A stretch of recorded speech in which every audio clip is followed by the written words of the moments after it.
Hi guys, and good morning to you. Today we have another type of conversion, not really conversion, but another type of job we're going to be doing again. And this is going to be rectifying wrong conversion by different conversion center. This vehicle that I'm sitting inside was brought to me by somebody. It was introduced to me, or I was introduced to him by one of the clients that we've worked with. So he has been having issues with his conversion and he decided to bring him down to my workshop. So one of the issues that he talked about, the complaints that he has, was that this vehicle, when driving it misfires. It makes some sound and then it doesn't move. It's very sluggish to move, and that's basically all the complaints he has. So right now I'm inside this vehicle, and what he says is that when he puts the vehicle on AC, that is when he usually notices the issue goes really bad.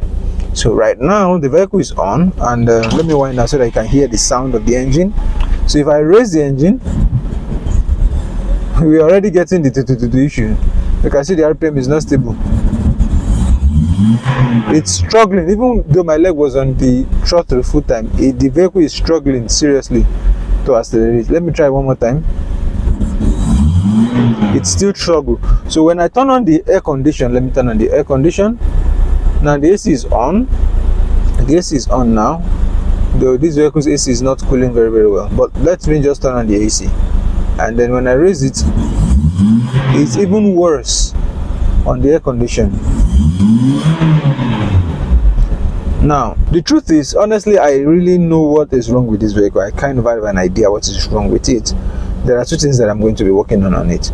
However, this is just to tell you what I've been saying before from the onset, that when you're patronizing conversion center, make sure they are professionals.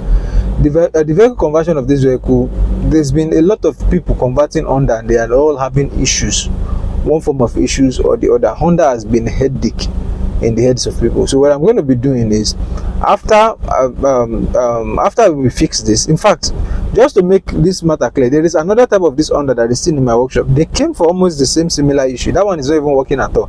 At least this one is working on gas. That one is not working at all.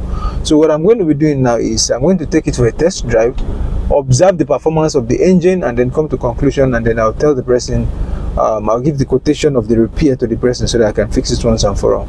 So with that being said, let's go for a test drive. So I mean, right now we are going on a test drive, and look, I'm flooring my car. I'm flooring my leg on the throttle. The throttle is not responding at all. See, the engine has gone off. The engine has gone off. Oh, crazy.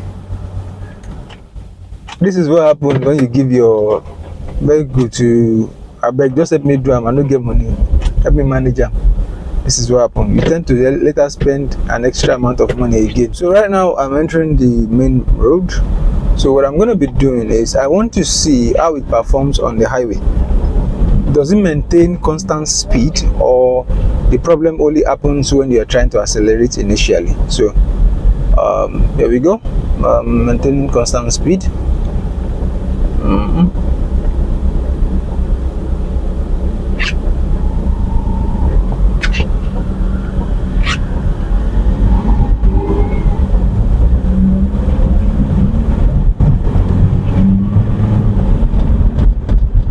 So when the vehicle picks up to move, from what I have noticed, it keeps on moving.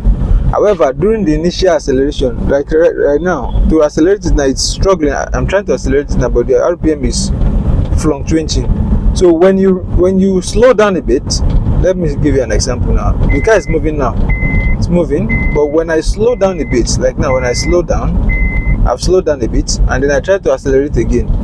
See, the car wants to off and then it picks up again. So the problem, I already know what's wrong with this vehicle, and this is going to cost a lot of time to fix, because it looks like we have to reposition something and redo some work. Oh my god, I'm about to enter into serious traffic. The point is, I know what is wrong with this vehicle, and it's going to take me a lot of time to do.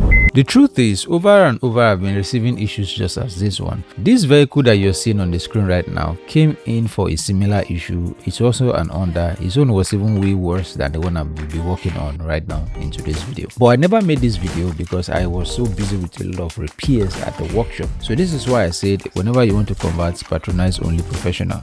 Alright, so we have a work to do now, and we're going to be facing it. and which is the fact that this vehicle is not working perfectly, and we've confirmed the customer's complaint. So what we're going to be trying to do now is to make some adjustments to the vehicle and see how far we can go with fixing this vehicle.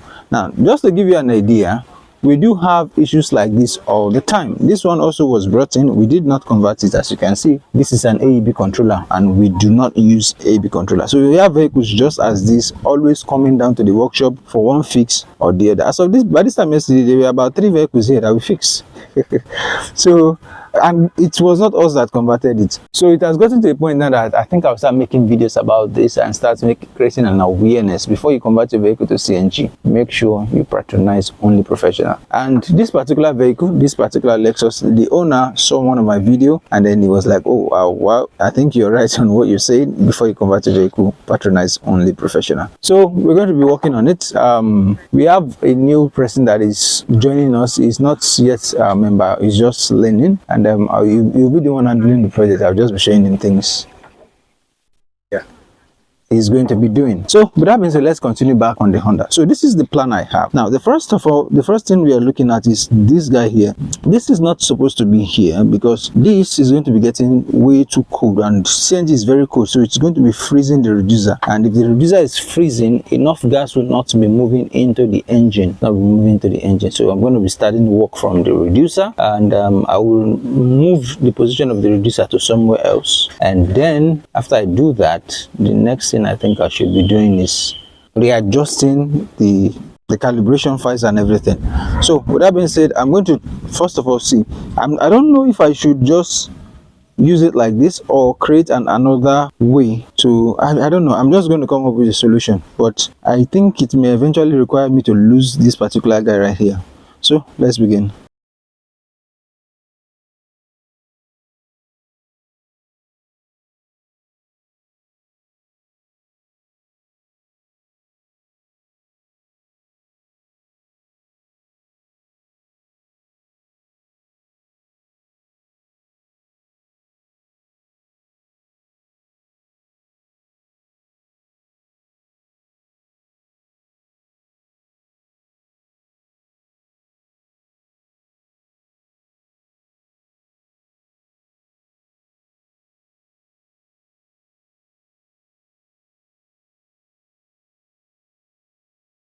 Alright, at this point I've already made corrections to the hardware part, but the problem is I was actually saying something here, not knowing that my lavalier microphone was not turned on, and as you can hear, the vehicle started running fine even on CNG compared to before that it was doing 2222. It was no longer doing 2222.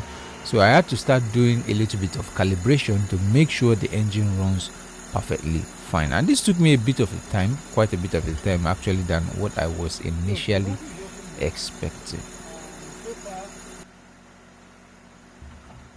Now, during the calibration, I ran into a little bit of a problem, and that problem was that I discovered that because of the performance of the vehicle, they've drilled the jet way too wide than what the vehicle could actually work with, and this began to pose a even more serious problem because calibrating this car with a larger jet is almost impossible. So I had to do the impossible by making sure it works even though it's not supposed to work. Alright guys, so I'm back on the road to test the calibration now. Remember the initial time we came here, the vehicle was struggling to move, but now, as you can see, it's accelerating fine now. So, although there is something I'm going to tell the owner of this vehicle, the jet has been drilled way too wide, and the vehicle, except we replace those jets, it will not be 100%. Though it is far more better than it was before when we initially did fix this.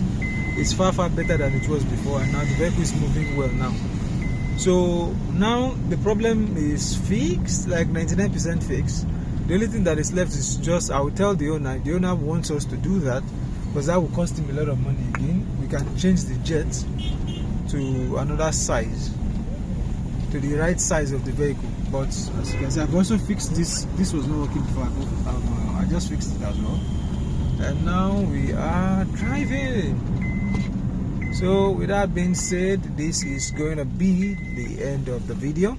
Let me get back to the workshop and complete the video so that I can just give my final thoughts, right? Let's go. Alright, so with that all said, this vehicle is completely done.